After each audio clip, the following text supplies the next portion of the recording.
இயலாமையில் நீ செயல்படுவி. கரம் என்னை விலகாதிருக்கும். இயலாமையில் நீ செயல்படுவி. கரம் என்னை விலகாதிருக்கும். மலைகளை பேர்பேரென்றார் என் தடைகள் உமக்கு எம்மாத்திரம். மரித்தோரை எழச் செய்தீரென்றார் என் நோய்கள் உமக்கு எம்மாத்திரம். கிரகிக்க முடியா காரியம் செய்வி. சர்வஞானியே உம்மை ஆராதிப்பேன். என் தேவன் எனக்காய் ஏதாகிலும் செய்திடுவார் என்றாகிலும் என்னை மறந்தது உண்டா? என் தேவன் எனக்காய் ஏதாகிலும் செய்திடுவார் என்றாகிலும் என்னை மறந்தது உண்டா? என் தேவன் எனக்காய் ஏதாகிலும் செய்திடுவார் என்றாகிலும் என்னை மறந்தது உண்டா? கிரகிக்க முடியா காரியம் செய்வேன். சர்வஞானியே உம்மை ஆராதிப்பேன். ஹாய் குட்டீஸ், எல்லோரும் எப்படி இருக்கிறீங்க? நல்லா இருக்கீங்களா? ஹாப்பியாக இருக்கீங்களா? நம்ம லைஃப்பில் எல்லா காரியங்களையும் ஒரு சாதாரணமானதாக நடக்க விடாமல் அதில் பல்வேறு ட்விஸ்ட்டை வச்சு நம்மளை ஒரு ஆசீர்வாதமான பாதையில் நடத்துறதுக்கு நம்ம கூட எப்பயும் ஏசப்பா இருக்கிறாங்க. அப்படின்னா நம்ம எப்பயுமே எல்லா சூழ்நிலைகள்லையுமே ஹாப்பியாக தான் குட்டீஸ் இருப்போம். ஏன்னா அவர் நம்மளை சாதாரணமாக நடத்தணும்னு ஆசைப்படலை.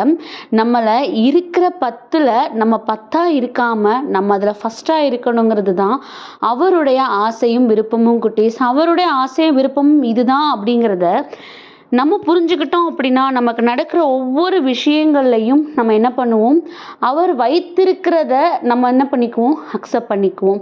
ஸோ இந்த நாள்லேயும் ரொம்ப ஒரு சூப்பரான ஒரு பாட்டு. இந்த பாட்டை நம்ம கேட்கும்போதே என்னோட தேவன் எனக்கு ஏதாவது செய்யாமல் என்னை விட்டுற போகிறாரா? அவர் என்னை அப்படி நடத்தலையே. என்னை எப்பயுமே பல கண்களுக்கு முன்னாக நம்மளே சில நேரங்கள் என்ன பண்ணியிருப்போம், ரொம்ப ஏளனமாக கூட நம்மளை நினச்சிருந்துருப்போம். ஆனால் நம்மளை ஒரு நொடி பொழுது கூட அப்படி பார்க்காம எப்பயுமே நம்ம அவரோட பார்வையில் ப்ரீஷியஸாக இருக்கிறோம் அப்படின்னா கண்டிப்பாக அவருடைய அன்பும் அரவணைப்பும் நம்மளை எல்லா விதங்கள்லையும் குறைவுபட்டு போகாமல் எப்பயுமே நிறைவாக வச்சுருக்கோம் குட்டீஸ். அதை தான் இன்றைக்குள்ள அந்த பாடலும் கூட. மலைகளை பெயர்த்தெழுகிற அளவுக்கு என்னோட தேவன் வல்லவராக இருக்கும்போது என் லைஃப்பில் இருக்கிற இந்த மாதிரியான பிரச்சனைகளை அவர் என்ன பார்க்காம போயிட போகிறாரா?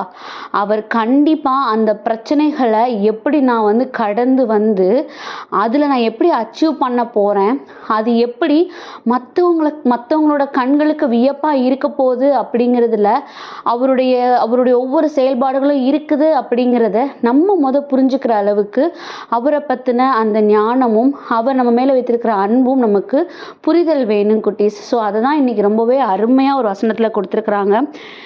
நீதிமொழிகள் 23:18 நிச்சயமாகவே முடிவு உண்டு, உன் நம்பிக்கை வீண் போகாது அப்படின்னு கொடுத்துருக்குறாங்க. பலருக்கும் இந்த வார்த்தை ரொம்ப ஆறுதலாக இருக்குல்ல.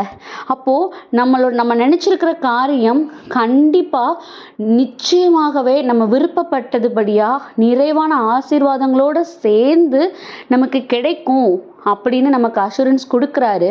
ஆனால் அதுக்காக அவர் எடுத்துக்கிற காலத்தையும் அதுக்காக அவர் எடுத்துக்கிற டியூரேஷனை அக்செப்ட் பண்ணிக்கிற அளவுக்கு நம்மக்கிட்ட ஸ்ட்ராங்கான நம்பிக்கை இருக்குதா குட்டீஸ்? நம்மக்கிட்ட ஸ்ட்ராங்கான ஃபெய்த் இருக்குதா? ஒரு விஷயம் நமக்கு நடக்கணும்னு ஆசைப்படுறோம், அவர் அதை பல ஆசீர்வாதங்களோட சேர்த்து செய்து கொடுக்கணும்னு ஆசைப்படுறாரு. ஆனால் அதுக்காக அவர் எடுத்துக்கிற பாதை எந்த மாதிரி இருக்கணுங்கிறத அவர் டிசைட் பண்ணுறது தானே. ஏன்னா நம்மளால் முடியலன்னு தான் நம்ம அவரிடத்துல கேட்குறோம், எனக்கு இதை செய்து கொடுங்க அப்படின்னு.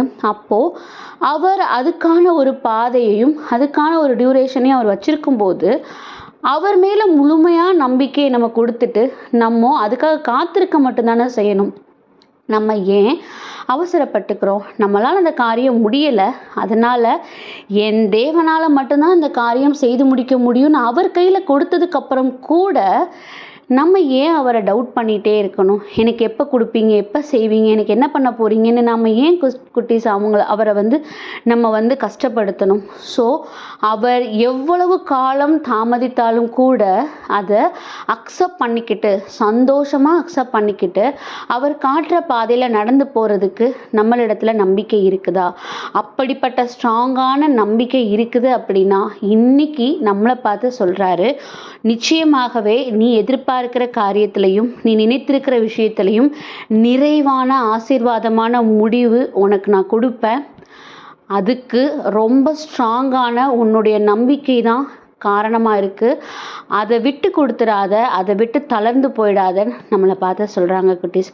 ஸோ என்ன சூழ்நிலையாக இருந்தாலும் கூட நம்மளுடைய ஸ்ட்ராங்கான நம்பிக்கையில் நம்ம உறுதியாக அவர் மேலே பற்றுறுதியாக நிற்போம். கண்டிப்பாக நம்மளுடைய எல்லா விதமான ஆசைகளுக்கும், எல்லா விதமான நம்மளுடைய எதிர்பார்ப்புகளுக்கும் அவர் நிறைவான நிச்சயமான முடிவை நமக்கு கொடுப்பாரு.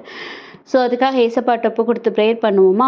அன்பான ஆண்டவரே, இந்த நேரத்திற்காக நன்றியப்பா. தகப்பனே, எங்களுடைய நம்பிக்கையை காண்கிற தேவனா நீங்கள் இருக்கிறீங்க. காண்பது மட்டும் இல்லாமல் அந்த நம்பிக்கைக்கு தேவையான அங்கீகாரத்தை கொடுக்குறவராக நீங்கள் இருக்கீங்க டாடி. உம்முடைய உடனிருப்பை எங்களோட இருக்கிற வரைக்கும் எதற்காகவும் சோர்ந்து போகாமல் உம்மை மட்டுமே சார்ந்து இருக்கும்படியாக எங்களை முழுவதுமாக உமது கரங்களில் ஒப்பு கொடுக்கிறோம். ஆமீன்.